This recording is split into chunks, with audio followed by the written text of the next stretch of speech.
Why are you here? Are we gonna live life in fear, or are we gonna stand up and make sure we're heard? Are we gonna hide or live life by our word? With integrity we can be all that we can see in our mind's eye until we're finally free. We can become whatever we choose once we know the choice lies within me and you. Now's the time to wake up. No time for playing small. With a painful history and an uncertain future, now is the time to evolve.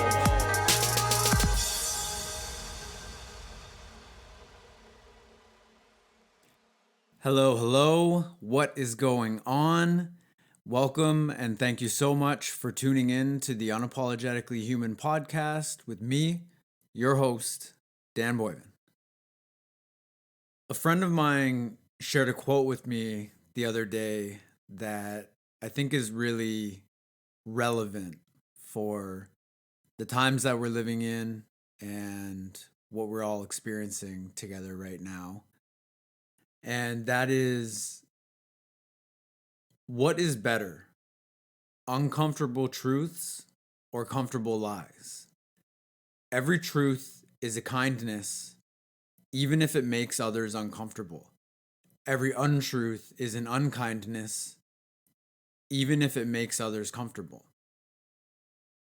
And so I think it's fitting to start with that because this episode is going to be full of a lot of uncomfortable truths, because this pandemic that's going on is providing us the opportunity with so many of the normal distractions that we have in our life being currently unavailable. Things like being able to go out pretty much anywhere. Can't go out to eat, can't go to the movies, can't go see sports, can't go kind of enjoy entertainment anywhere, almost anywhere in our free time. Not having those things available and so many people being out of work is providing us the time and the opportunity with so few distractions compared to normal. It's allowing us to have a much more clear look at what's important, right? Because when there's a state of emergency like this pandemic, we very much go into survival mode and we kind of stop caring about a lot of the things that we might normally care about because we need to go back down to the basics, right? Goes back down to, do I have food and water and shelter, and how do I make sure that I'm safe, I'm healthy, and my family is safe and healthy? And you can see this survival mode very clearly with some glaring examples. Like when this pandemic started, people literally covering their own asses by, doing things like buying up all the toilet paper and fuck everybody else. And with so many less distractions and the necessity to focus on what's most important at our base levels for our safety and survival, it also necessitates that people pay a lot more attention to politics. And luckily, people are paying a lot more attention to scientists, because those are the types of people, scientists in particular, and experts that we really need to listen to and seek guidance from in times of great need. And I've been pretty quiet over the past little while because there's just so much going on. There's so much to take in. There's so much uncertainty. I'm luckily blessed right now that I worked in one of the industries that got shut down. I'm normally a bar manager, so I'm not working right now. And living in Canada, we've had a pretty supportive response from our government with benefit programs and stuff. So I really don't have anything to worry about right now as far as paying my rent and making sure that I have food on the table. And I've been spending a lot of time reading, watching a ton of things about what's going on, listening to expert interviews with people explaining not only what's happening right now and what we need to do and what we need to think about, but also really going into some deep conversations about what this is going to look like in the future.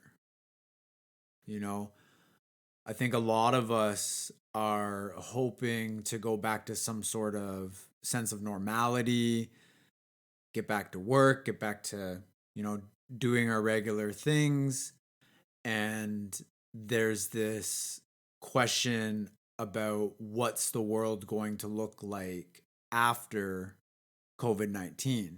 And one of the interviews I listened to recently on the Monk Dialogues, which is a resource that I highly recommend people check out if they're looking for intelligent discussions with experts about these topics. There's a historian named Niall Ferguson that was talking about how the question of what the world's going to look like after COVID-19 might be the wrong question. It might be, how are we going to go forward living with the coronavirus?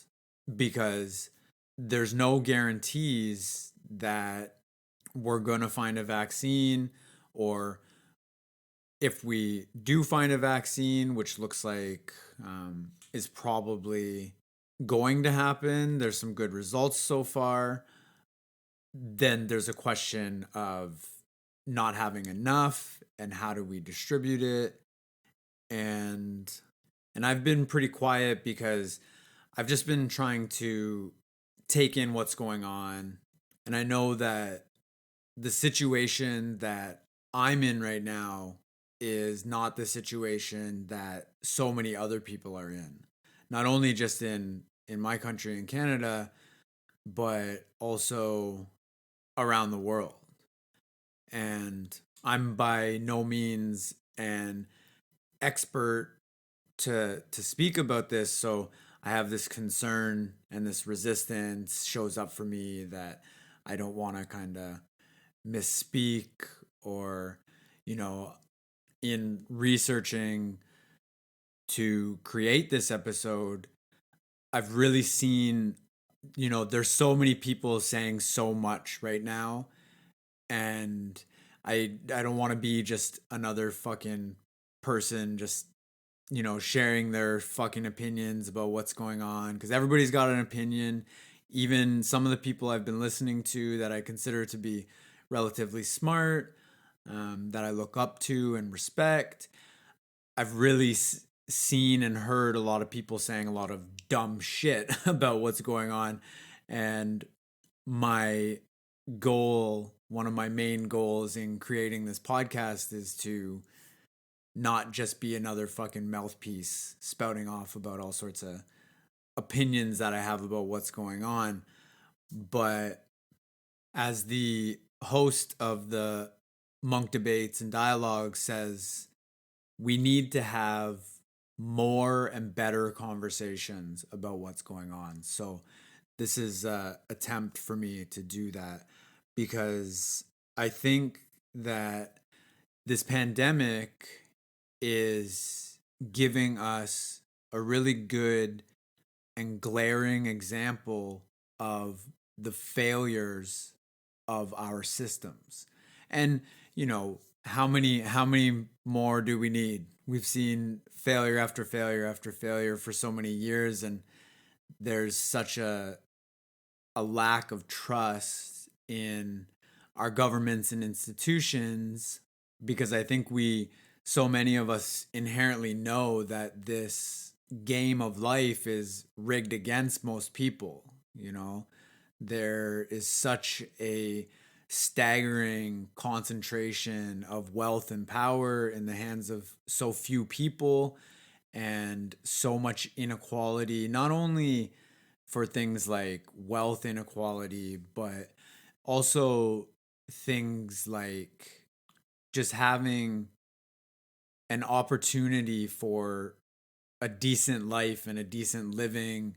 And there's an inequality of just mind blowing injustice in this world.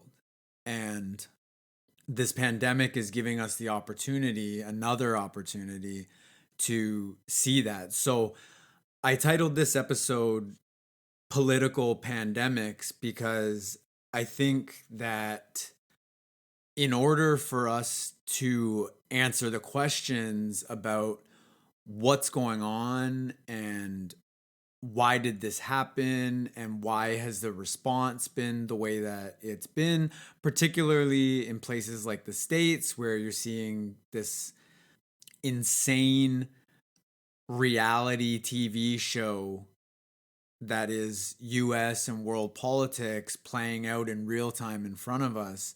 And in order to answer the questions why or how, we need to look deeper. We need to look deeper at the foundations of the institutions that govern our society.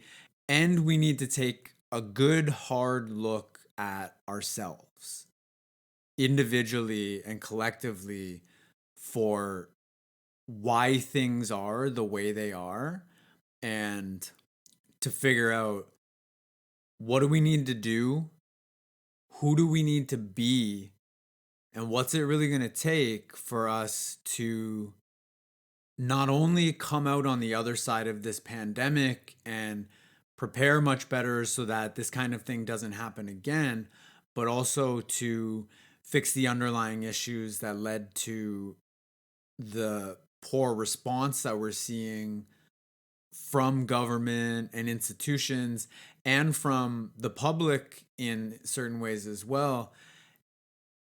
And how are we going to see this pandemic as the practice pandemic that it is in order to move forward and address some of the more dangerous and pressing issues that we're faced with as well, like climate change, for example. One of the things that I'm reminded of most when I look at what's going on right now is one of the things that I remember the comedian George Carlin saying. And that was something to the effect of, when you're born into this world, you get a ticket to the freak show. And when you're born in America, you get a front row seat.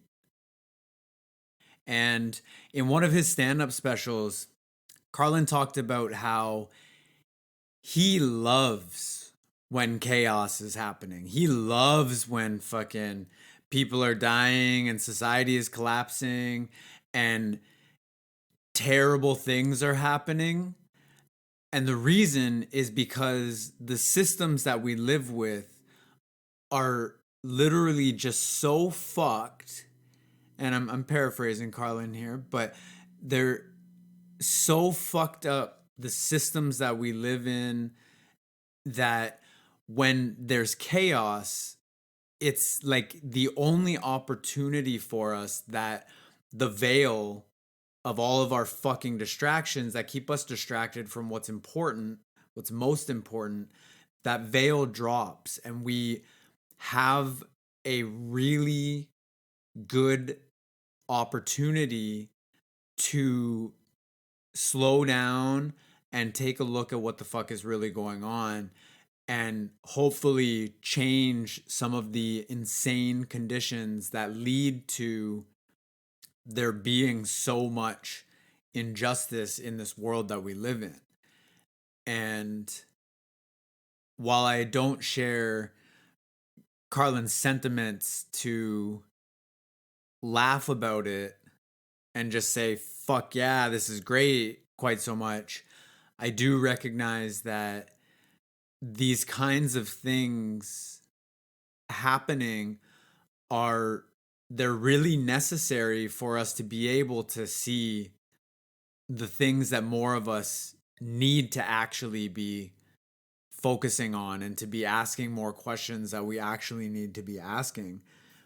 And at the same time, it's also hard to not laugh at, and not to obviously not laugh at the pain and the suffering that people are feeling who are getting sick and dying. People are losing loved ones. People are losing their jobs, their homes, their life savings, their businesses. Like, there's so much fucking chaos going on. That's not funny at all.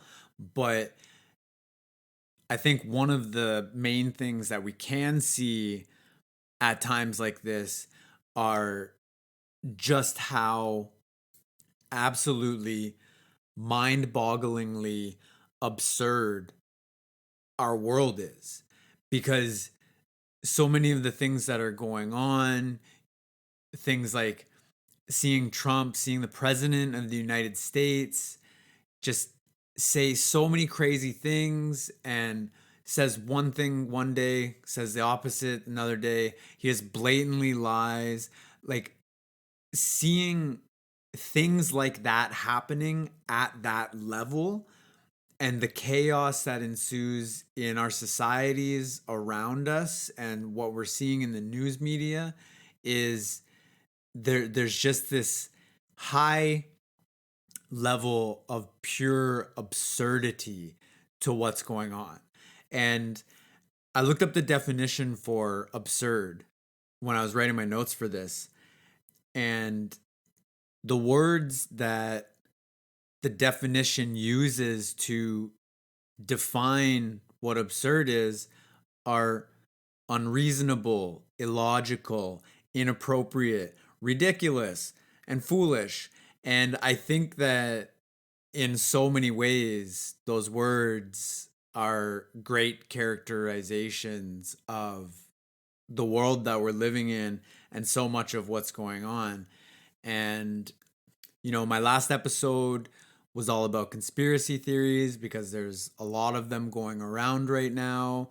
When times are uncertain and people start asking questions about what the fuck's going on, inevitably you're going to probably come across some of the grand conspiracies and the work of the peddlers of those conspiracies. And since my last episode, I've had quite a number of conversations with friends and people continuing to share things of a conspiratorial nature with me. And while I don't want to spend too much time going into that stuff, because I dedicated the whole last episode to it, I will say that many conspiracies have been proven in the past to be real. And many of the conspiracies that are going around right now around the pandemic and who or what is responsible, while I don't personally believe in them, not fully, because I think that one of the main problems with most conspiracy theories is that while they contain a lot of truth, they also oversimplify the reality of the situations that we're faced with and our world, and they oversimplify the complexity of what's actually happening. So they miss the mark on a lot of things in their attempts to answer what's going on, but they're also really good at highlighting this absurdity that we're surrounded with.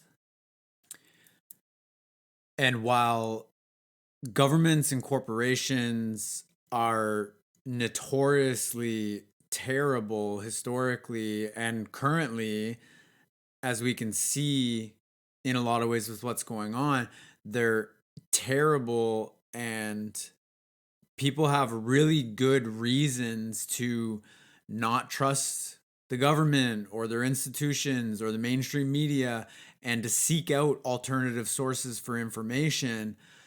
I think that it's more important right now in a time like this during a pandemic to seek out the opinions of people who are qualified experts, which, I mean, I'm not that, you know, but I'm also not claiming to be, and I'm not claiming to have all the answers, but you see the some of the main people who peddle these conspiracy theories, while they might sound like their heart is in the right place and they're fighting the good fight against the governments and the corporations and the rich and powerful elite of the world who are really controlling things, and that they're on the side of the people and the little guys.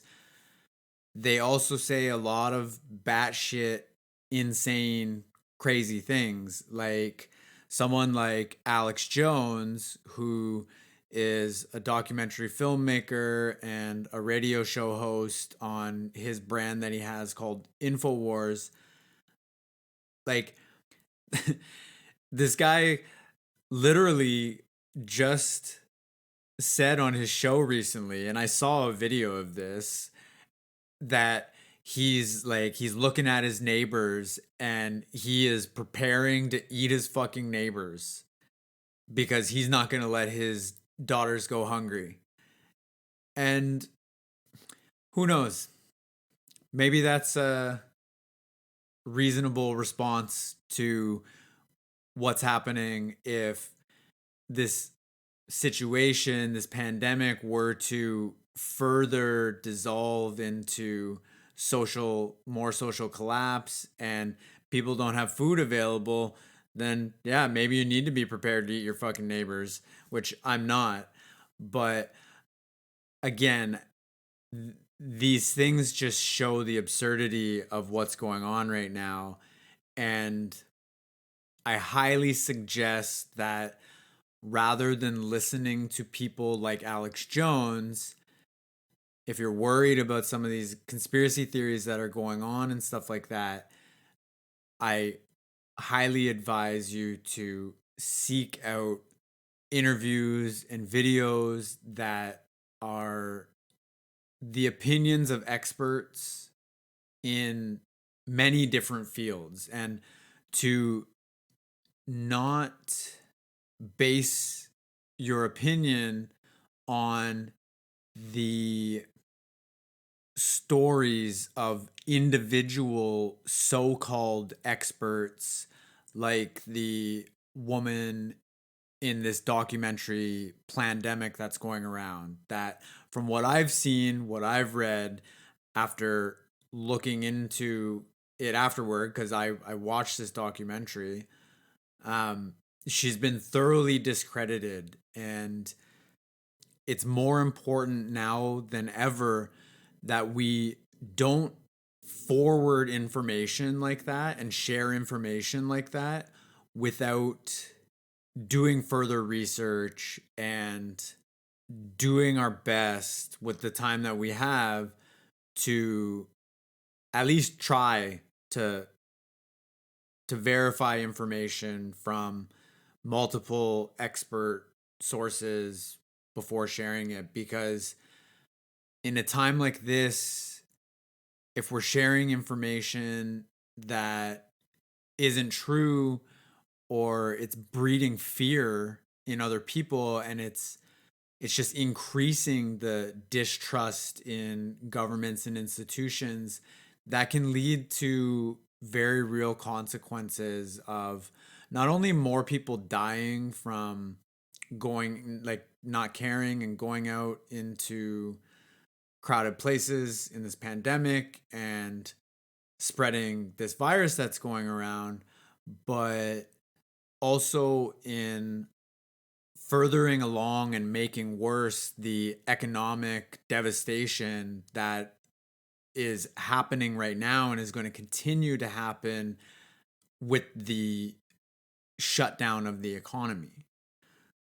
But I really feel the fear and the uncertainty and the inability to trust and the inability to like figure out what the fuck is happening. Like, it's so hard to tell what is real and what's not. It really is. So, I might be saying like do your best to try to figure it out for yourself, but I'm not suggesting for a moment that that's an easy task. Like, we're living in a crazy time. We're living in a crazy world.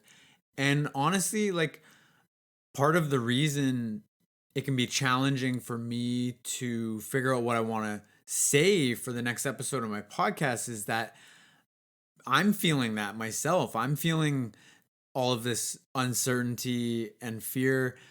And I'm extremely grateful right now that I personally don't have the added element and challenges of not knowing how I'm going to pay my rent or put food on my table. And so that can just really make me feel like I'm sure some of you might be feeling as well, challenged to even speak about what's going on at all when I know that I'm speaking from a place of privilege that a lot of other people don't have, and that the reality of this situation for so many people is a completely different reality than what I'm experiencing. And I think that's an important concept for all of us to really reflect on, not only the different circumstances or the different reality that we're each experiencing as individuals and different groups of people. Like, I'm in the group that got laid off, and I thankfully have a government benefit program that is paying my bills right now. I'm so fucking grateful for that. And there's people who are essential workers, many of which are low wage, that they're not getting that. They have to continue going to work and risking their lives or the lives of their loved ones if they catch this virus or they pass it along. And then there's people who are still working. A lot of them are able to work from home, some of which they're kind of fine and not affected too much, other than now they have to do their work from home and do meetings on Zoom and shit like that. But then there's a whole nother section of people who have to work at home and now school their kids and take care of them 24/7. So the situations that we're experiencing during this pandemic are different realities, but there's this wider and very political reality that different groups of people in our society are living in and experiencing and creating completely different realities that are ultimately tearing the stability of our institutions and our world apart in a lot of ways. And the more I read about this stuff, the more I learn about this stuff, I think on the one hand, the better. It's extremely important for us to be informed about what's happening in the world. But it's also scary. Like the more I learn, the more this deeply ominous feeling builds inside me of what's to come if we continue on the path that we're on. And from what I'm gathering from listening to interviews with experts and talking about the political landscape and what's going to happen, you know, in the next several months, in the next few years, is that there's a very likely potential for further political destabilization. The relationship between the world's two biggest superpowers, the US and China, is deteriorating very quickly with what's going on with this pandemic. There's massive disinformation campaigns going on with not only some of the bigger conspiracy kind of stories or documentaries and interviews that are going on, but with evidence that there's state sponsored disinformation campaigns coming out of places like Russia and China.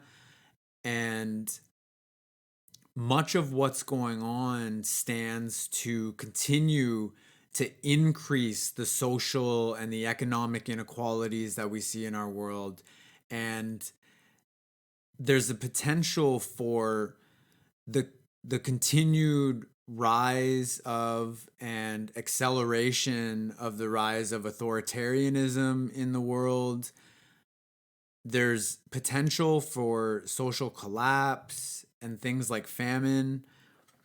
And I'm scared. Like, my goal isn't to scare you or make you depressed or anxious because of this stuff, but we really do need to be having more conversations and better conversations about this stuff if we're going to make any progress on creating solutions to the biggest problems that we face. And it is scary.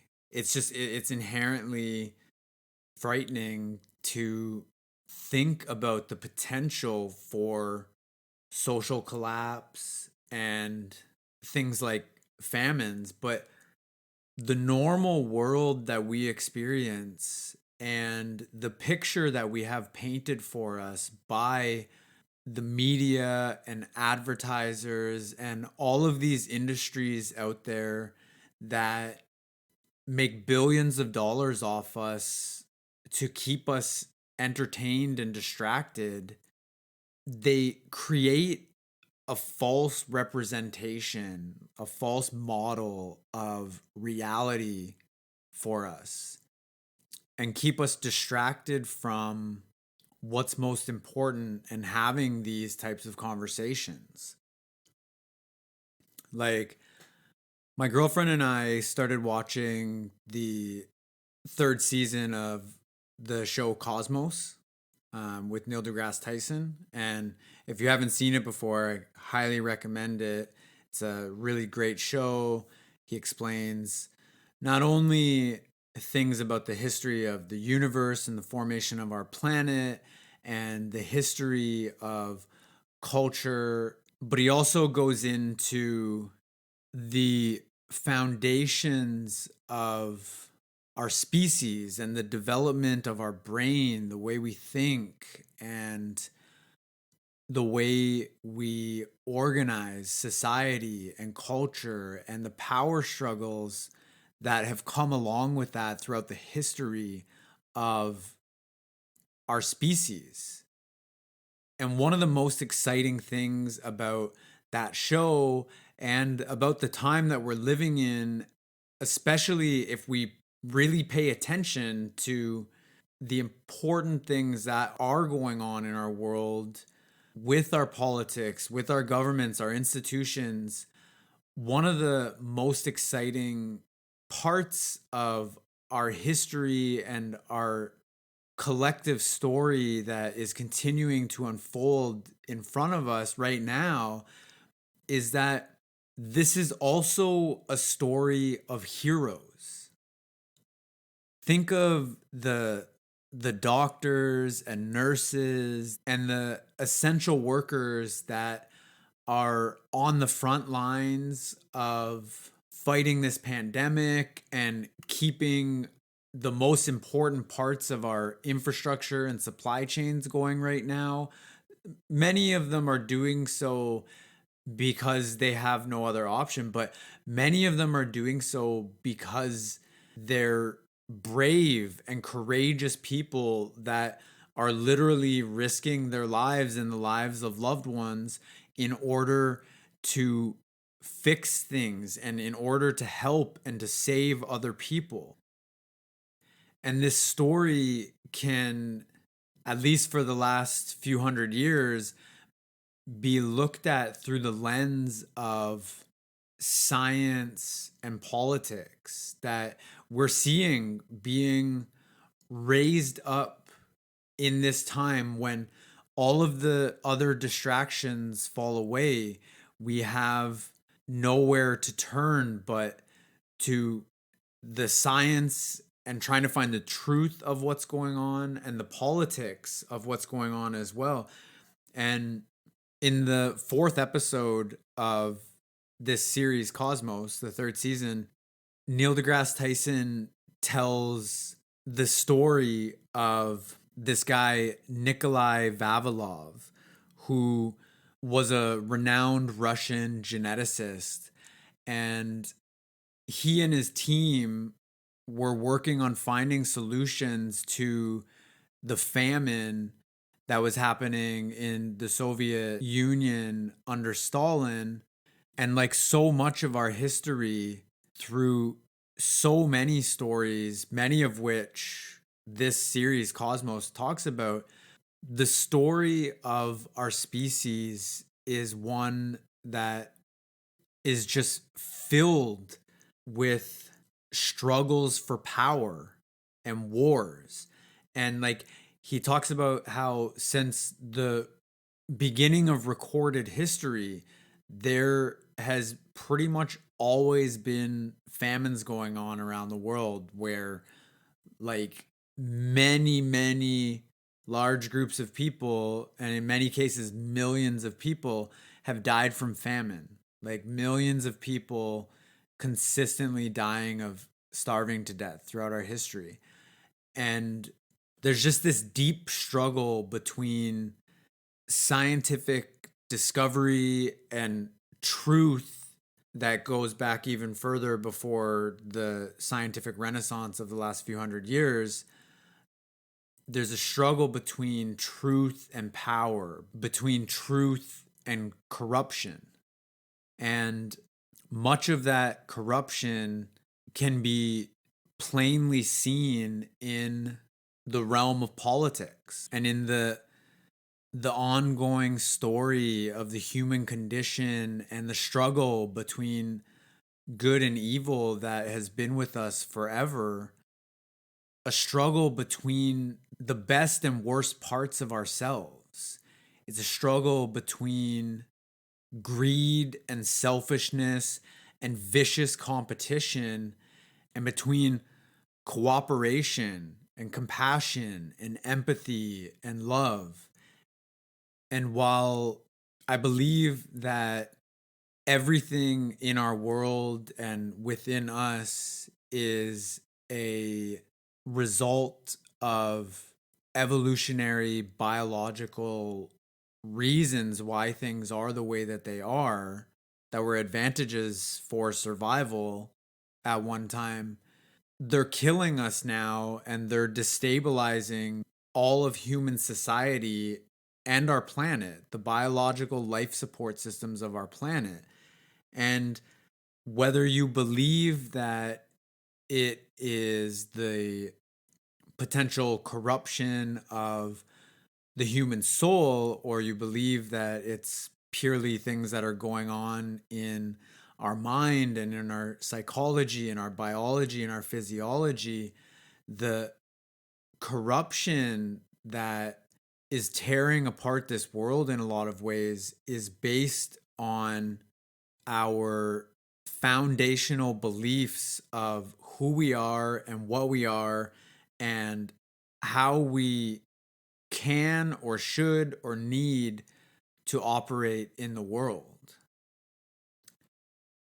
And if we want to change or fix the problems in our lives as individuals and in our world, then we need new beliefs that lead us to new thoughts and new and better communication, not only for our relationships with others, but they need to start with our own relationship with ourselves. And it's only through conversation and the battleground of ideas and debate and challenging each other's beliefs that can lead us to new paradigms and new ways of thinking and acting as individuals and collectively that can eventually lead us to a new world, because our world is sick, and we as a species and we as individuals are sick. And it's so bizarre because it's like this sickness that exists in a different dimension, like not in this physical reality that we live in, but in the reality of our mind and our psyche. Our beliefs in this non-tangible, non-materialistic realm can manifest themselves as sicknesses in our bodies as individuals, and sicknesses in our communities and in our societies and in our world. And that's what we're seeing in so many ways. A friend of mine named Katie Teague is an amazing documentary filmmaker. And I highly recommend checking out some of her documentaries if you want a good idea of some of the things that are going on in the world and how they're related to our beliefs. She has a documentary called Money and Life that's all about money and how it's created and how it affects the world that we live in. And a more recent documentary that she put out is called Remember. And I think it's a particularly relevant one for what's going on right now, because it's all about grief and the ancient practices and lost wisdom around healing grief. And we tend to think of grief as being associated with death when you lose a loved one or a pet, but grief is actually something that we as humans go through. The process of grief, we as humans go through no matter what we lose. And that could be a job, a relationship, an object that you really liked, or in the case of pretty much everybody in the world right now, like losing your sense of safety and normality, or even in a lot of ways with the disinformation that's going on, our grip on reality, or what the fuck can we trust or what can we know is real. And so this documentary called Remember, that's all about grief and how to go through the grieving process, might be really relevant for you if you're grieving, or for somebody that you know, it could help them a lot. But she's working on a new documentary right now about climate change, and it's called As Temperatures Rise. And I watched a trailer for it recently and it looks really, really good. But there was a couple quotes in the trailer that really stood out to me in relation to what I'm saying about how it's our foundational beliefs and the competitive nature of those beliefs that are playing out as the source of the biggest challenges that we're seeing in our world and the paradigms that are driving them. And I really think that this is at the heart of what we need to focus on as individuals and together if we're going to fix the problems that we're faced with. And so I'll share these couple quotes with you that I wrote down. One is from this woman. She says that all of this modern world paradigm and all of its systems, economic, education, health, and just on and on and on, all of that arose without putting life at the very center of all decision making, of all visioning, of everything. You think you know what it is to be human, but you don't. All you know is what it's like to be a human in this power over paradigm. And she's speaking about how we humans operate as if it's okay and even desirable to have unlimited power over every other species on this planet and attempt to exert our power over nature itself. And she continues that human beings can be a completely different being under another paradigm. And the trailer goes on to this guy saying that we need to return to the perspectives that many indigenous cultures hold and find ways to incorporate them into the collapse or the transition of so many of our systems we're currently seeing. And that perspective is that our two primary objectives to consider in how we survive and thrive are first and foremost to be responsible stewards of taking care of this beautiful, magical planet that birthed us, and to take care of the future generations of not just our children, but of every species on Earth. And that might sound like a tall order, but it's absolutely necessary, particularly that we take care of the species that we rely on for survival and for the survival of the biological support systems that they and we rely on. If we're going to do that, if we're going to solve the problems that we're faced with, then we need to rely on scientists and experts. And of course, there's lots of information out there that shows conflicting science and conflicting ideas and beliefs of what's right or wrong. But that's why it's more important than ever that we have these conversations and that we create spaces for them to happen outside of a global pandemic forcing us to pay more attention to scientists.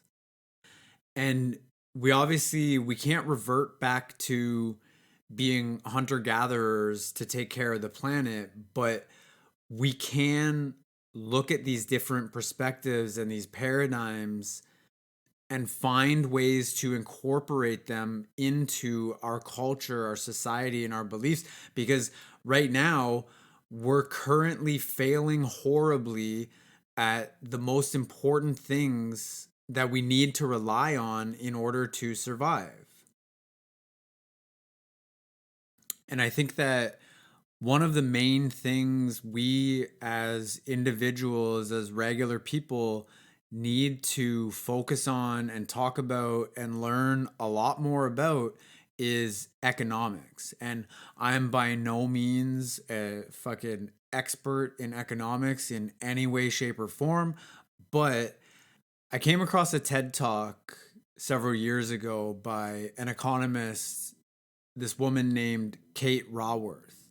And I think it's very fitting because she talks about how economics are the language of public policy.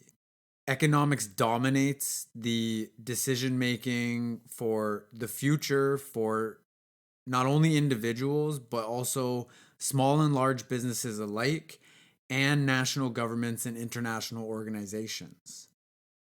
And so our individual and collective beliefs and our political beliefs about economics and how we should spend our money, our taxes, who we should elect is very often based on promises of how our taxes are going to be spent or taxes are going to be cut.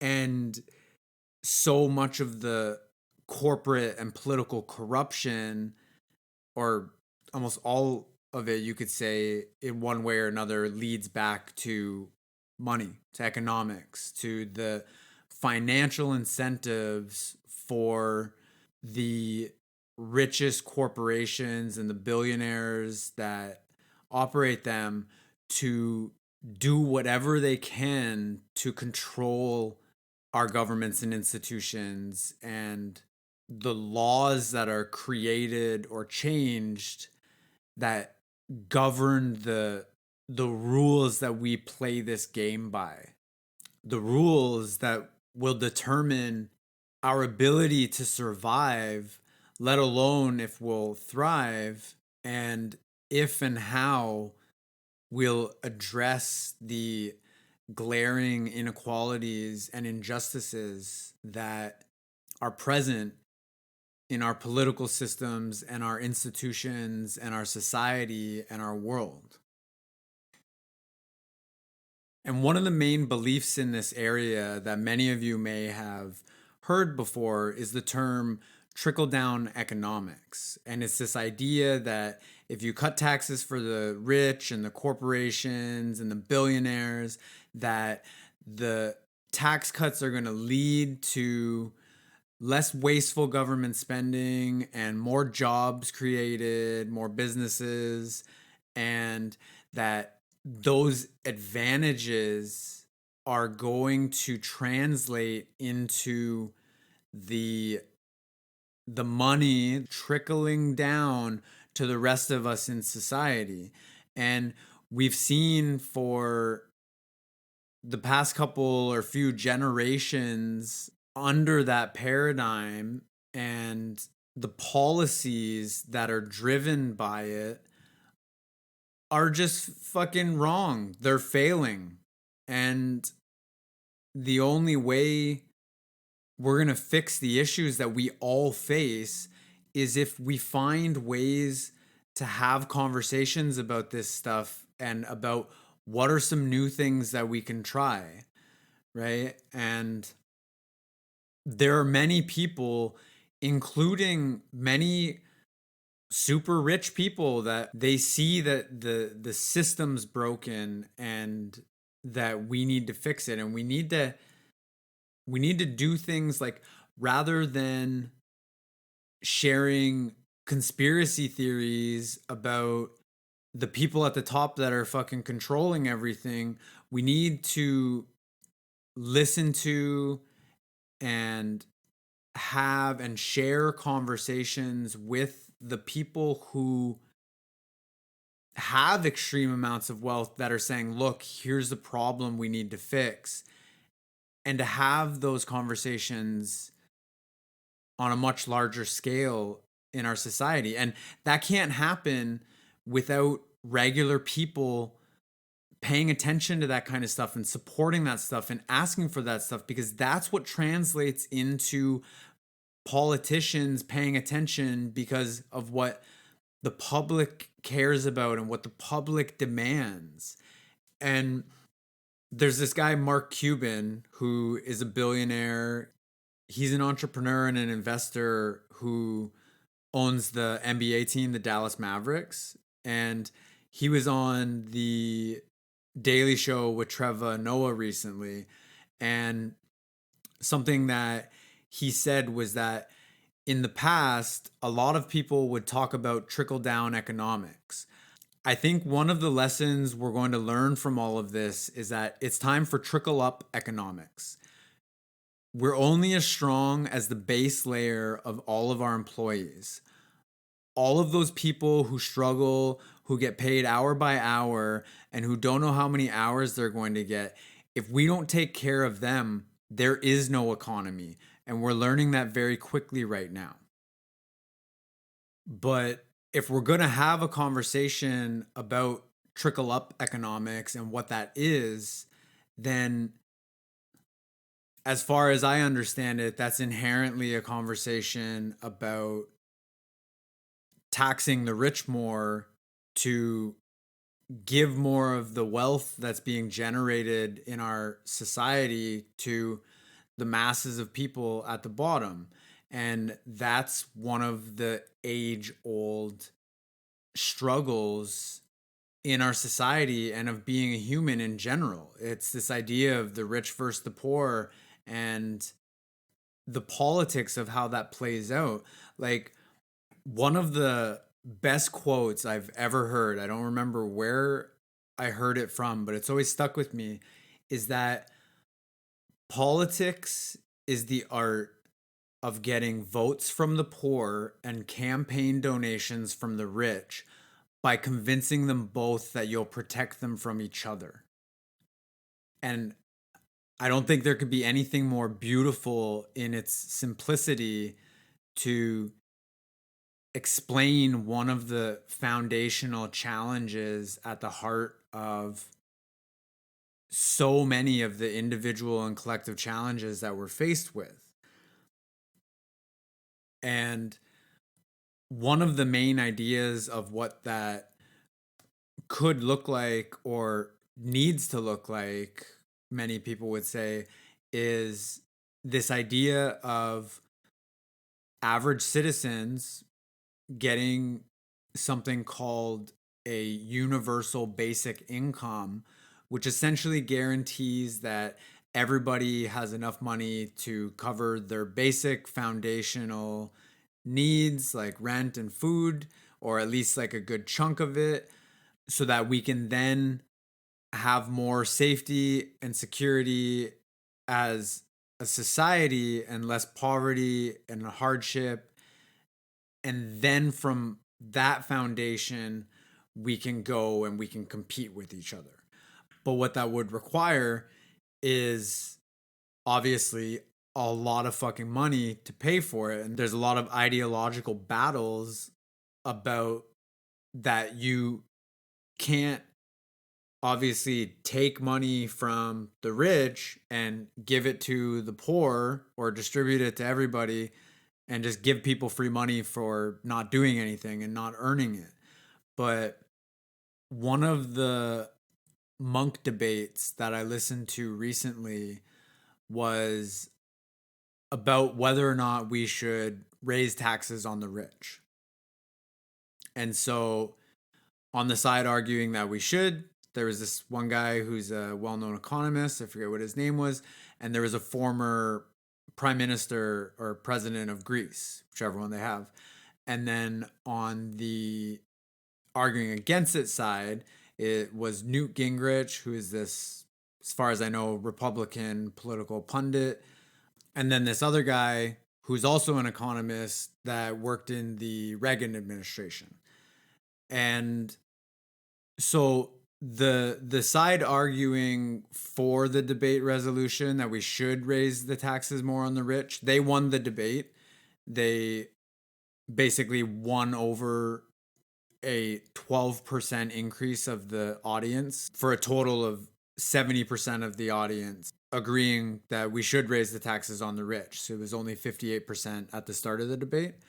But one of the most interesting things that I recall from the debate was that the economist on the side arguing against it, that we shouldn't raise the taxes on the rich, near the end of the debate and his closing statements, he talked about how Warren Buffett, who's one of the richest men in the world, he says, sort of like Mark Cuban, this other billionaire, that he believes he should pay more taxes and he doesn't pay enough taxes.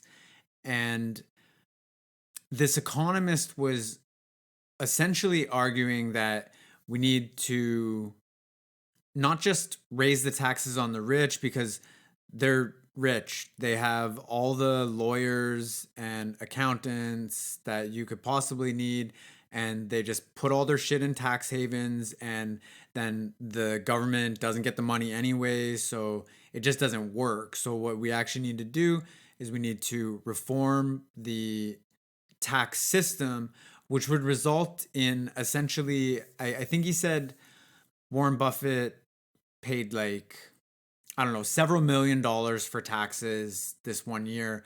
But if we reform the tax system, then it would be more fair for everybody across the board. And people like Warren Buffett that same year would have paid like $10 billion in taxes instead of several $1 million.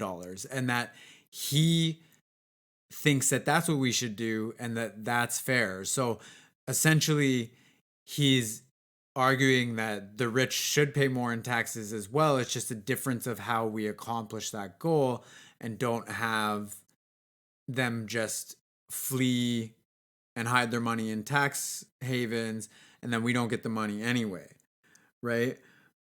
But the point I'm trying to make here is that if we have people like Mark Cuban and Warren Buffett saying things like that we need to pay more in taxes, they don't pay enough, we need to stop trying this idea that has clearly failed of trickle down economics, and we have to actually take care of the people at the bottom and give trickle up economics a try. If we have people in those positions of wealth and power who are having those conversations, like just imagine if the millions of people that are watching all these fucking conspiracy documentaries and sharing those were watching the debates and interviews and focusing some energy and attention on elevating those discussions, then we might actually see some positive changes take place, because there really is no easy fix for the things that are going on right now. It's going to take time and effort and sustained organization from more people, more regular people, if we're going to tackle the challenges that we're faced with. And one of the scariest things to me is the idea that if you look at history and you look at the trends that we're on right now of where we're headed, is that things tend to need to get much, much worse before anybody will pay attention to what's going on. And you see that right now with this pandemic. People are forced to pay attention more to politics and science and to this idea that there is no way that we can accomplish what we need to as a species by relying on our own governments, that we need well-funded experts and policymakers in collaborative international institutions to tackle or address the grand issues that we're faced with down the road, like global pandemics and terrorism and the increasing threat of nuclear war and climate change and things like artificial intelligence. Like, we cannot solve these issues without global institutions that allow our national governments to collaborate with other national governments. And we need all hands on deck, like as many of us as possible, to pay attention to these larger issues that are going on. We're in a time of great change and great opportunity right now, probably greater than anything our species has ever faced. And as many experts are pointing out, unfortunately, to the deaf ears of those in power, we absolutely need to make major changes to our economic system and the beliefs that underlie them. And I don't have all the answers, right? Like, if you're still listening, probably this is bringing up for many of you, like it does for me, like, cool, like, what the fuck am I supposed to do about that? Like, this is too big. That's for other people to figure out and decide. But this is the stuff that wars have been fought about for the history of our species. And the times that we're living in are inherently dangerous. And while this is extremely complex and it is scary and it's confusing, it makes our fucking, if you're like me, makes your fucking brain hurt. This is also an exciting time of great opportunity because we get to create new systems. We have to. And while the main driving force of capitalism has created more wealth than the world has ever seen, and in many ways, this is the most peaceful and prosperous time that humanity has ever existed in, we're also faced with many great challenges that are trending us down the path towards collapse and ultimately potential extinction. Like 99.99999% of every species that's ever existed has experienced.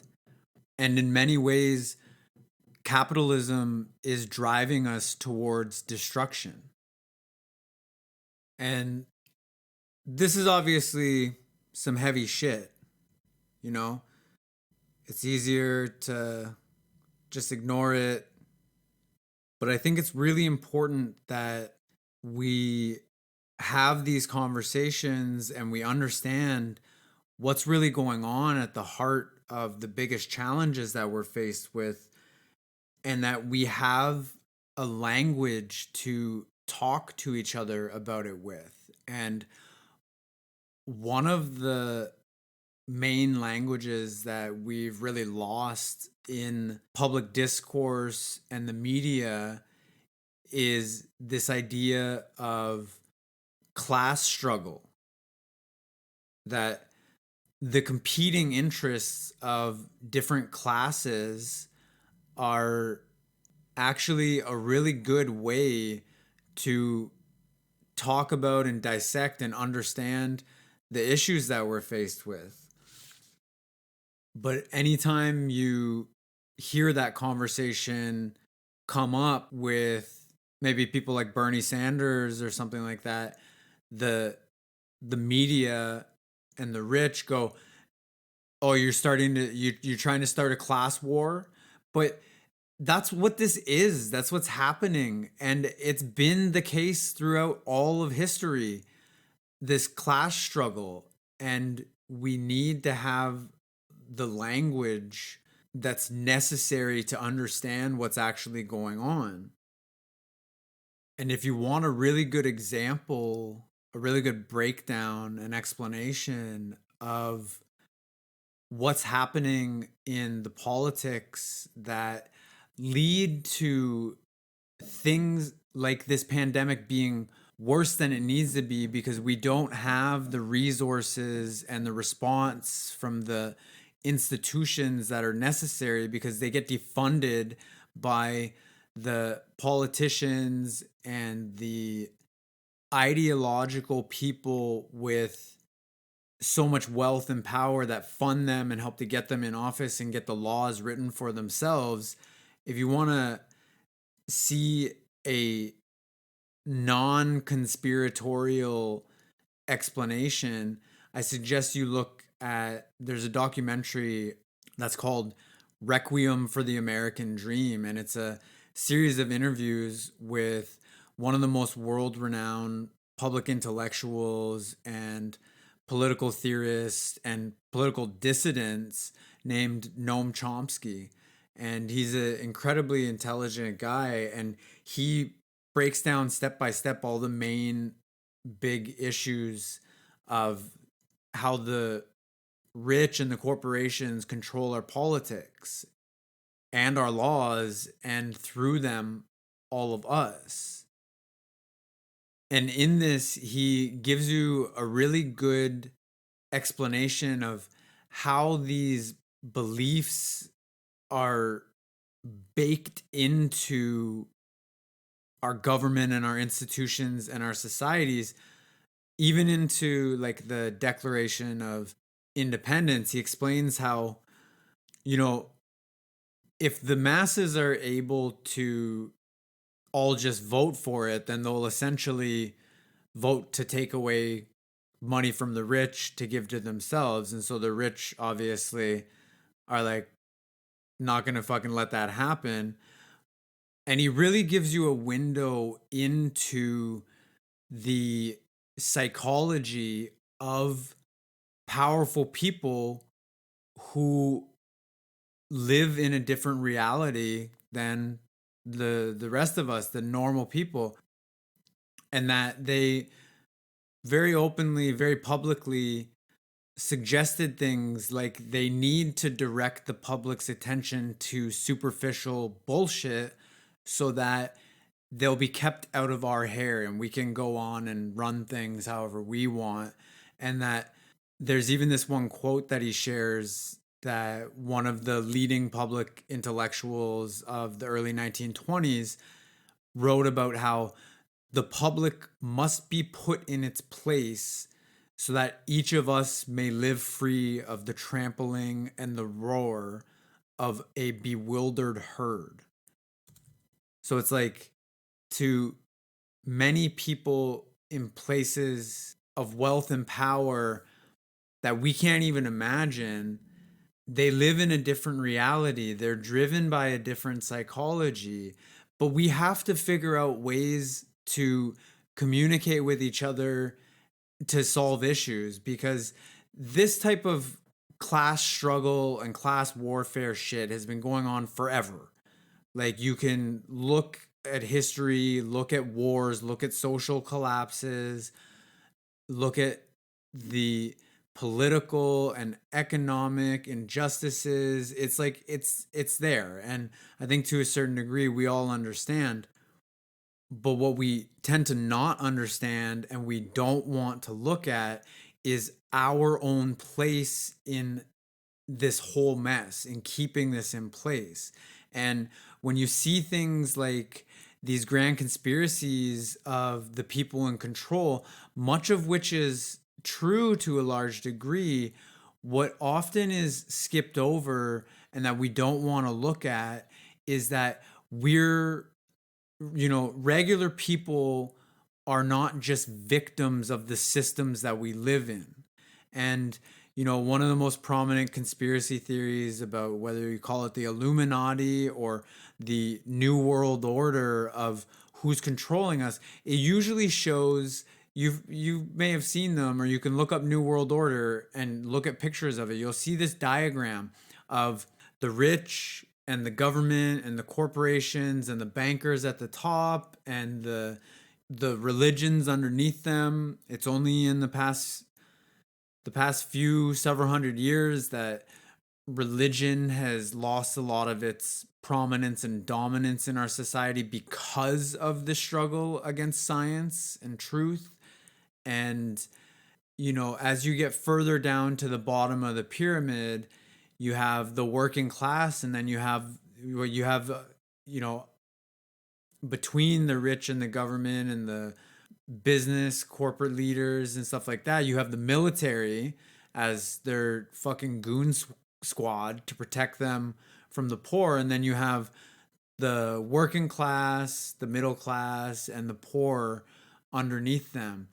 And that's usually where the pyramid stops. But one of my favorite things that I've come across in recent years was this YouTube channel called The Juice Media, and they produced this show called The Rap News, and they would rap about current topics with some fucking dope beats, and it was really, really well produced, really awesome. And there's one episode, I think it's the 30th episode, one of the last episodes they did, because they stopped producing this a couple years ago. Um, it was about the New World Order, and they show this pyramid in it, that typical pyramid of the power structures, and us at the bottom. But it goes on to extend that pyramid to show that the working class and the poor, that they label us as debt slaves, which we all are in many ways, to the banking and financial system and those that run it. Instead of just having us at the bottom, they actually extend the pyramid and we're in the middle. And there are many other levels that lie below where we normally like to think of ourselves being, because historically speaking, women and minorities have been repressed, which they continue to be in a lot of ways. But beyond that, it's the oppression and control of every other fucking species on this planet, and just the natural environment itself. Like, we have to see where we actually are in this system, where we actually are as contributors to the world that we find ourselves in, if we're going to change it, if we're going to fix things.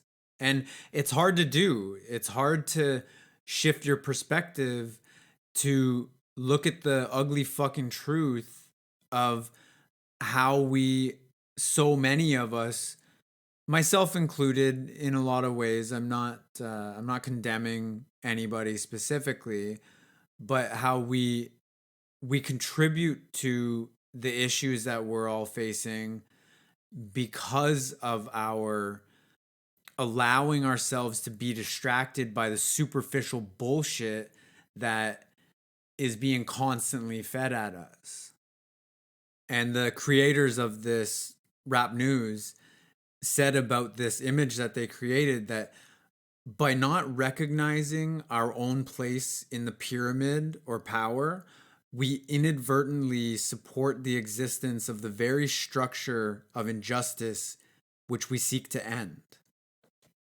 And we can't expect to make the world a better place and leave literally even a livable planet to future generations if we don't pay attention to this stuff.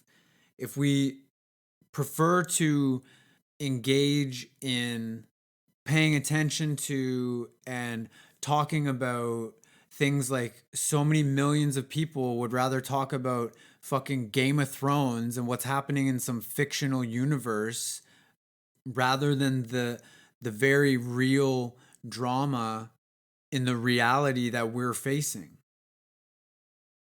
And so I want to focus on this idea of the language that we need to have in order to understand and address these issues better. And I listened to a talk several years ago that's really stuck with me, that it was by this guy David Simon at the 2013 Festival of Dangerous Ideas.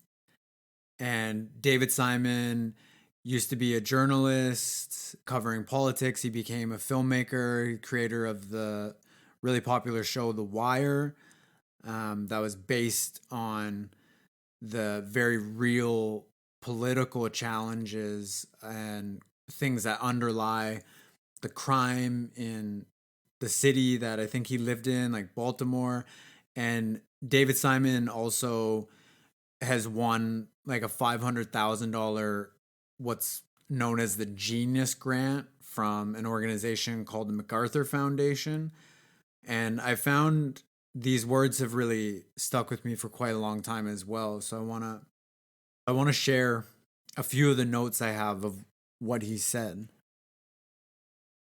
When capital wins unequivocally, when it gets everything it asks for, that may be the ultimate tragedy of capitalism in our time, which is that it has achieved its dominance without regard to a social compact, without being connected to any other metric for human progress.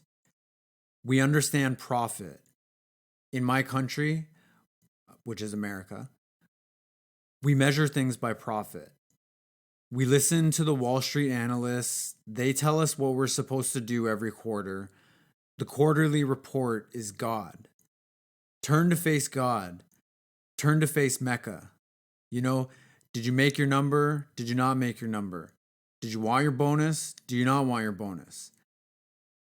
And that notion that capital is the metric, profit is the metric by which we're going to measure the health of our society is one of the fundamental mistakes of the last 30 years. We've descended into what can only be described as greed. This is just greed. This is an inability to see that we're all connected. In my country, you're seeing a horror show. You're seeing a retrenchment in terms of family income. You're seeing the abandonment of basic services, such as a functional public education. You're seeing the underclass hunted through a war on dangerous drugs, allegedly, that is in fact merely a war on the poor and has turned us into the most incarcerated state in the history of mankind at this point in terms of sheer numbers of people we've put in American prisons and the percentage of Americans we've put into prisons. No other country on the face of the earth jails people at the number and rate that we are. We have become something other than what we claim for the American dream. And all because of our inability to basically share, to even contemplate a socialist impulse. Socialism's a dirty word in my country. I have to give that disclaimer at the beginning of every speech. Oh, by the way, I'm not a Marxist. I've lived through the 20th century. I don't believe that a state-run economy can be as viable as market capitalism in producing mass wealth. I don't. I'm utterly committed to the idea of capitalism has to be the way we generate mass wealth in the coming century. That argument is over. But the idea that it's not going to be married to a social compact, that how you distribute the benefits of capitalism isn't going to include everyone in the society to a reasonable extent, that's astonishing to me. And from that, capitalism's about to seize defeat from the jaws of victory all by its own hand. That's the astonishing end of this story, unless we reverse course. Maybe socialism and the socialist impulse has to be addressed again, and it has to be married as it was married in the 30s and in the 40s and even into the 50s to the engine that is capitalism. Mistaking capitalism for a blueprint as to how to build the society, I think to me, it strikes me as the really dangerous idea in a bad way. Capitalism is a remarkable engine, again, for producing wealth. It's a great tool to have in your toolbox if you're trying to build a society and have that society advance. You wouldn't want to go forward at this point without it. But it's not a blueprint for how to build a just society. There are other metrics besides that quarterly profit report that we have suggested that the market will solve such things as environmental concerns, as our racial divides, as our class distinctions, as the problems with educating and incorporating one generation of workers into the economy after another when that economy is changing. The idea that it's going to heed all of the human concerns and still maximize profit is juvenile. It's a juvenile notion, and it's still being argued in my country passionately. And we're going down the tubes. And it terrifies me because I'm astonished at how comfortable we are absolving ourselves of what is basically a moral choice. Are we all in this together or are we not? And that's the great horror show. What are we going to do with all these people that we've managed to marginalize? The last job of capitalism, having won all the battles against labor, having acquired the ultimate authority, almost the ultimate moral authority over what's a good idea or what's not, or what's valued or what's not. The last journey for capital in my country has been to buy the electoral process, the one venue for reform that remained to Americans. Ultimately, right now, capital has effectively purchased the government. So I don't know what we do if we can't actually control the representative government that we claim will manifest the popular will. Even if we start having the same sentiments that I'm arguing for now, I'm not sure we can affect them anymore in the same way that we could at the rise of the Great Depression. So maybe it will be a brick, but I hope not. And then he goes on to a Q&A session and he answers someone's question that the solution to these problems that we're faced with is not no government. Not in this day and age. There's just too much at stake. And certainly the solution isn't bad government. The only solution is to make government better, is to actually engage. Representative democracy, it's either your government or it's not. And if it's not, then you've got a problem more fundamental than anything. But if it is your government and it's failing and its institutions are failing, that's a call to arms, to engage, not to fold your arms. We either make this work or we're in much worse trouble than you think. And so I think that the only way we can really address the challenges that we're faced with is to begin to understand this lost language of class struggle. And not only that, this, as it always has been, politics is a entanglement of different groups of people with different levels of obviously wealth and power, but different priorities and competing interests. And that politics is this game, it's this dance of convincing both of those groups of people that they'll protect them from each other. But then, as we clearly see time and time again, they act in the interests of the rich rather than the people and the corporations, because our world is driven by the language of economics that woman I mentioned, that economist Kate Raworth, talks about. And that it's the foundational beliefs that underlie that language and the struggles that come from it that are what we need to understand and what we need to address.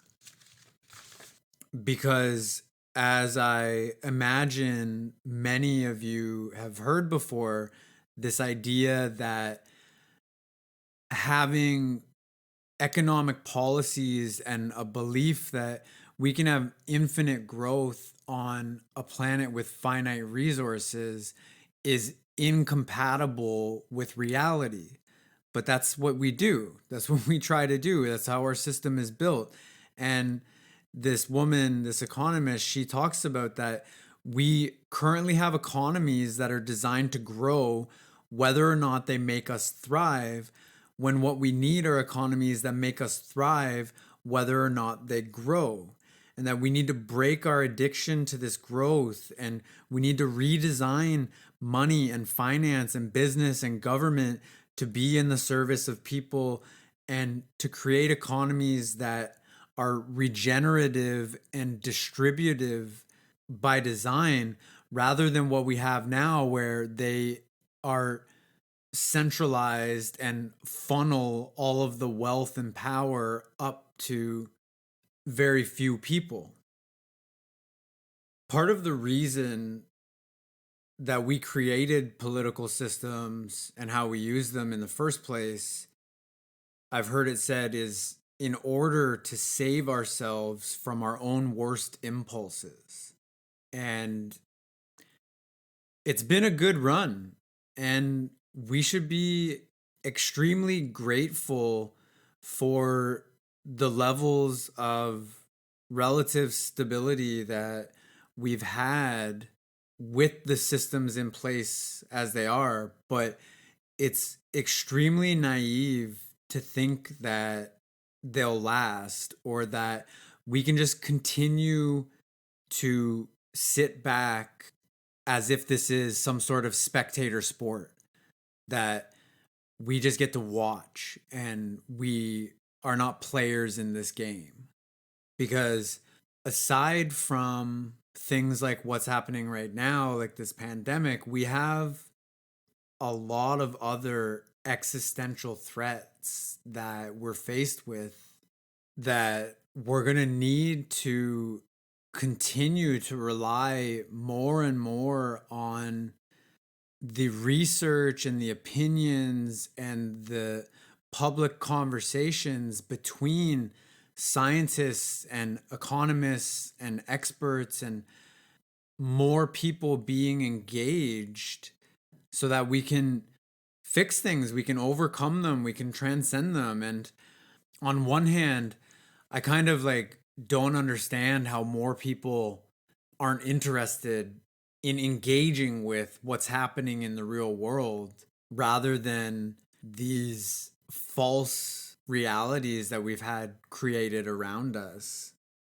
Because the ability to continue doing that, I don't think is going to last. I think that this pandemic is practice for us for what's to come. And, you know, one of the most famous science communicators ever was this guy, Carl Sagan. And something that he said was that we've arranged a society based on science and technology in which almost no one understands anything about science and technology. And this combustible mixture of ignorance and power sooner or later is going to blow up in our faces. And I think that's partially what we're seeing right now. And that despite it being so terrible in many ways, it's also, in some ways, it's good because it's necessary. For whatever the reasons are, we need chaos in order to be able to slow down and think and start talking about what the fuck is actually important. Because many of us have a really hard time looking at ourselves and being honest with ourselves and planning for the long term rather than acting in the service of short-term gratification in the moment, and being honest with ourselves about our limitations. And like we're monkeys, we're great apes. We are not as advanced as we think we are. Like we might be in many ways scientifically and technologically, but individually, socially, our politics, our society, our culture, the way we think, we are barely out of the jungle. Like, I was looking up some information about the history of literacy while I was making notes for this podcast. And if we really think about it, we still to this day, we were taught in school and we continue to largely teach in school that literacy is being able to read and write and do basic math and more recently have basic computer skills to function in society, in a job, in your written communications, to do the things you need to do. Like, that's literacy. But that's like, generally speaking, part of the reason that it's so dangerous to have a society that so deeply depends on science and technology when so few of us understand it at all is that, for all intents and purposes, most of us, for the society that we live in now, we're not literate. We're illiterate when it comes to science, technology, and more recently, the ability to learn and write code for the things that control our lives in so many ways is a form of power that most of us don't have these days. And we're also illiterate in power. Most of us don't understand power. And understanding things like power and business and law and politics and economics, those things aren't new, but most of us are not literate. Most of us don't really understand that much about those things. And being so easily distracted from those things is something that is going to, I think, continue to blow up in our faces as we move forward and as we face even greater challenges than we're facing with this pandemic. And one of my favorite comedians, his name is Andrew Schultz. And I watched a video of his recently where he's just straight up talking about how we fucking deserve this. It was in a video called Tekashi 6ix9ine and Trump are the same. And he's talking about how Tekashi 6ix9ine should run for president. And it's fucking funny. You should watch it. And again, it speaks to just the sheer absurdity of this moment that we're living in. And one of the things that he says at the end of the video is that we deserve this. We're a society that demands to be entertained every moment of the day for free. This is what we asked for. And when you want a circus, you exalt the clowns. So enjoy the show. And we need to understand that it's not just the people at the top who have bought the government and make the laws and have so much power and wealth and influence and control, but that they don't control everything. They don't control our daily choices and our daily actions. Only we do. And we have to see where we each are in this story and in supporting these systems and these grand issues of our time that we're faced with. And so, if you're still listening, I want to thank you, and I want to also acknowledge you, because this is scary stuff. This is really heavy stuff, and I don't want to leave you feeling hopeless or pessimistic about what's going on. I don't want to have you feeling depressed or anxious, but sometimes those feelings kind of come along with paying attention to reality. And I think that, at least in part, we have those feelings because they drive us to act, to actually fix the problems, not only in our own life and inside ourselves, but in our systems of how we interact with each other, in our relationships, and in our society. And part of the reason that we see the proliferation of these conspiracy theories that are going around, especially in times like this, is that it's a lot easier and somewhat more comforting to think and believe that, like, someone or some small group of people must be in control of this fucking mess that we find ourselves in as a civilization.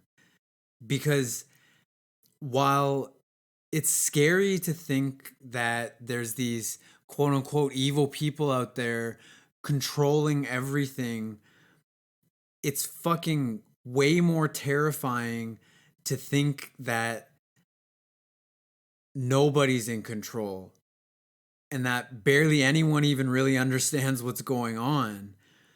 And we have a choice each and every day. You know, most people, most of us, and including me, for much of my life, we spend most of our free time and energy on self-indulgent comforts that are irrelevant to the things that are really important in the big scheme of things, in the big picture. But we have a choice each and every day to learn and focus on things that are important. And it's obviously easier said than done. Life is stressful.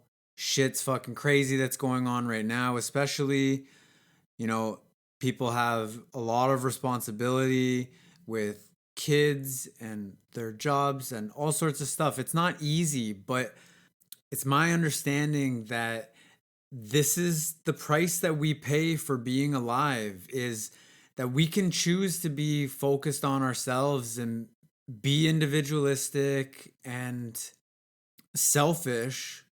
And that might be for ourselves and our family, but that's still like a very small sphere. Or we can choose to see the bigger picture, and we can choose to see that we're all embedded in a community or many communities, and we're in a society, and we're in a nation, we're in this world together. And we obviously, like, you need to take care of we need to take care of our own shit at home, and, you know, be good parents and be a good person and good employee. Or maybe you're a business owner and you have employees you need to take care of as well.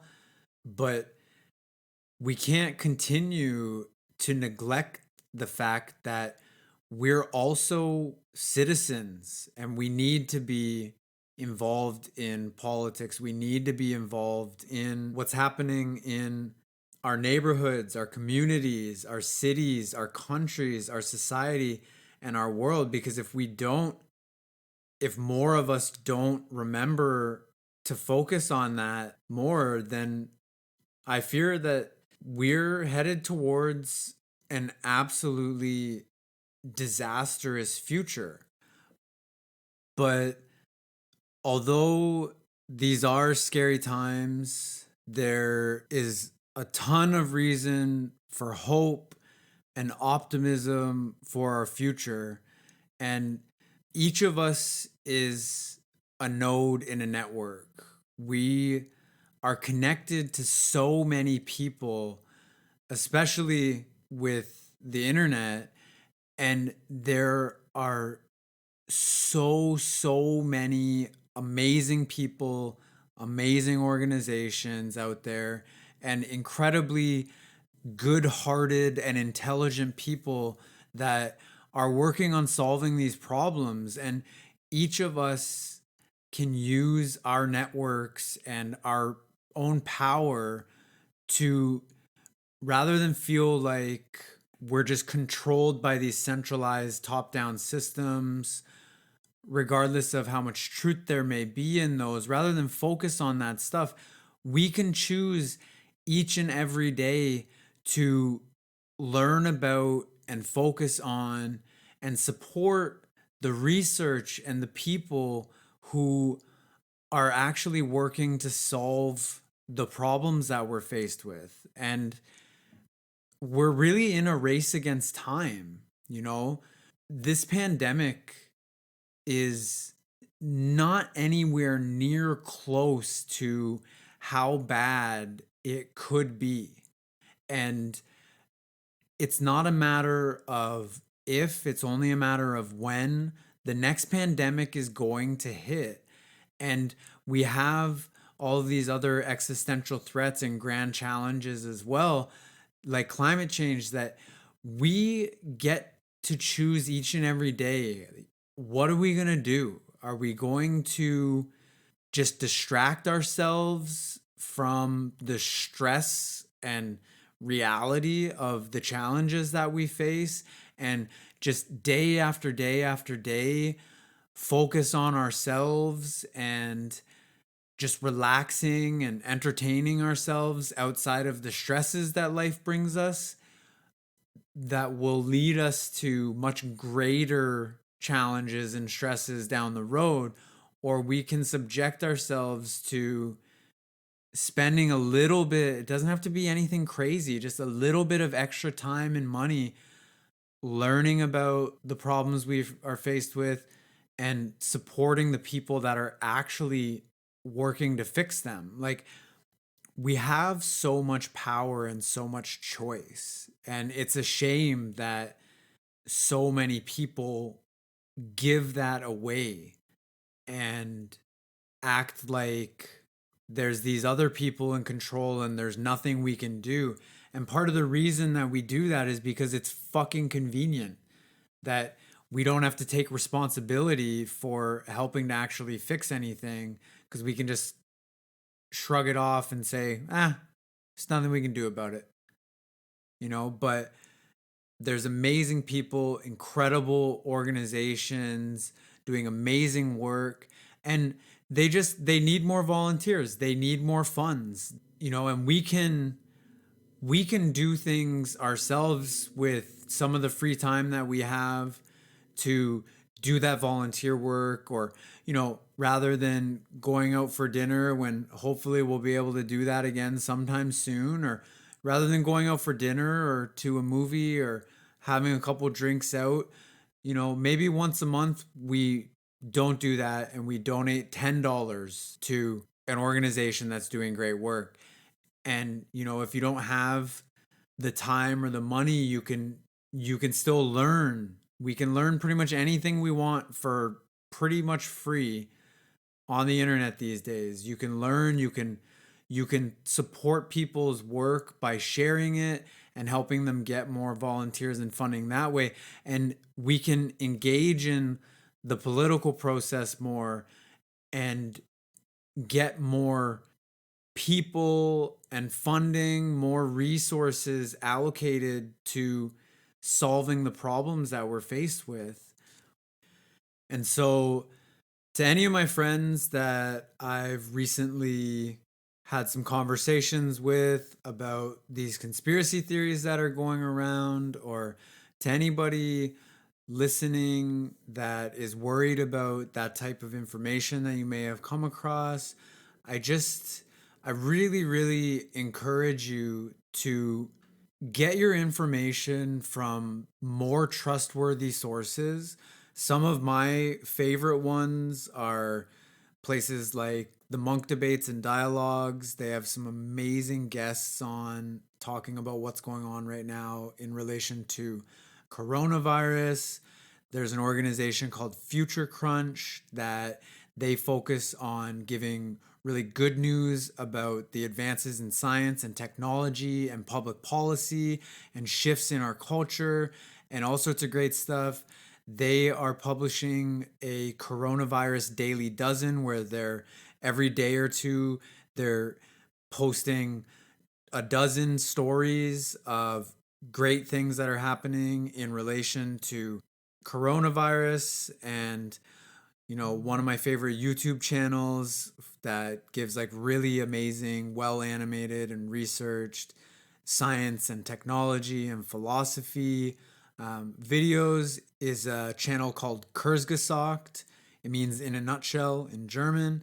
And I'll put the names of some of these in the show notes if you want to see how to spell that. But, some of my favorite places to get information from are places like the Good Food Institute, Citizens University, people like James Clear, who's an expert in habits, TED Talks, and NPR's TED Radio Hour.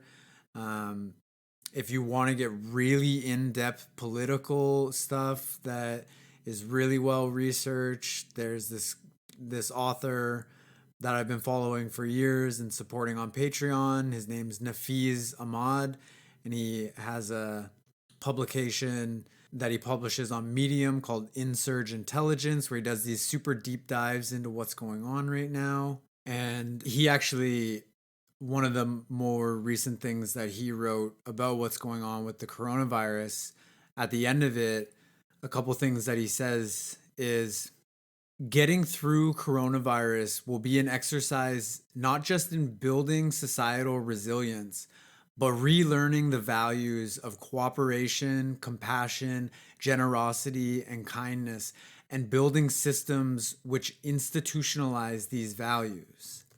The real way forward is obvious to anyone who pauses for a moment to reflect on what this present moment really means in its full context. But that requires stepping beyond the immediate reactionary fears and desires of your psyche and allowing yourself to think, see, and presence as a person who is an integral node in the web of life. And there's so many amazing people out there that we can be getting our information from, so many experts, so many great people, and we need more of that, and they need more support. In one of my most favorite books I've ever read, called The Human Project, they give a pretty high level but thorough breakdown of all of the existential threats that our species is faced with, all of the grand challenges, as well as all of the ultimate goals that we have to these challenges and the visions that people are coming up with for them and the progress that's being made.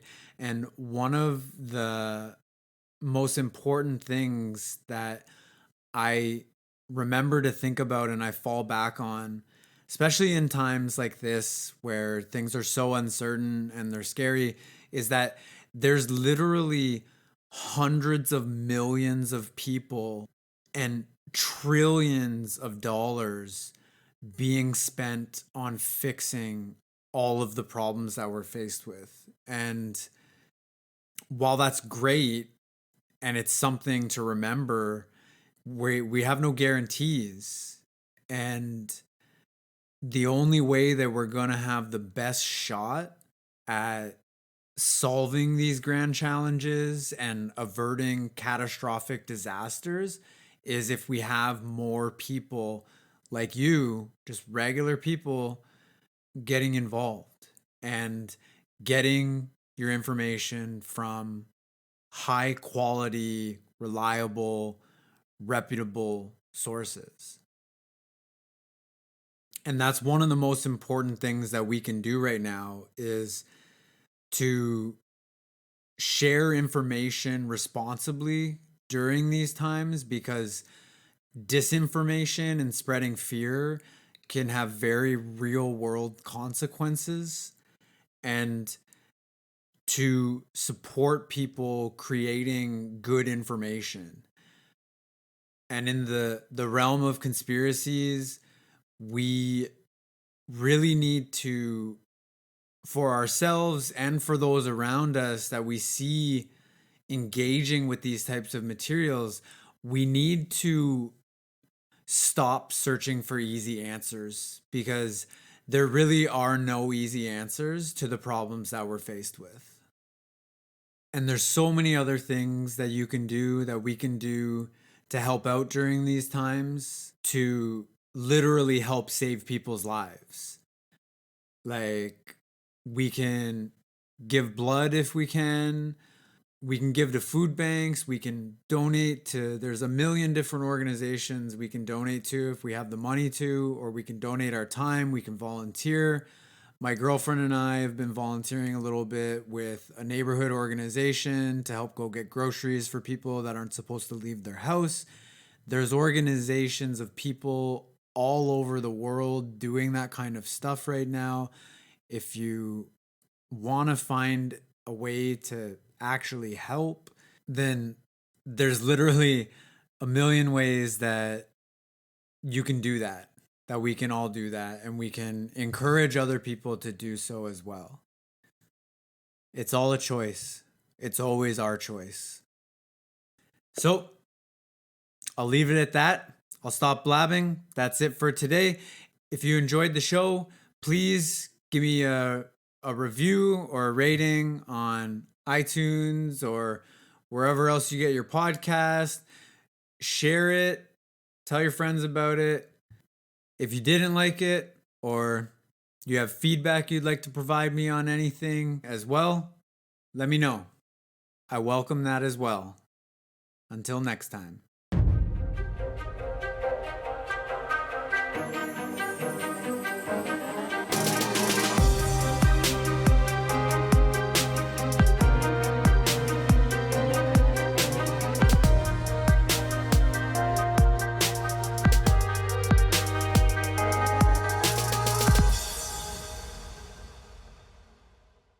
Very openly, very publicly to maxify. I think one of the lessons we're going to learn from all of this is that it's time for trickle up. It's time for trickle up. Fuck. It's time. It's time for trickle up economics. I don't know why that's so fucking hard to say.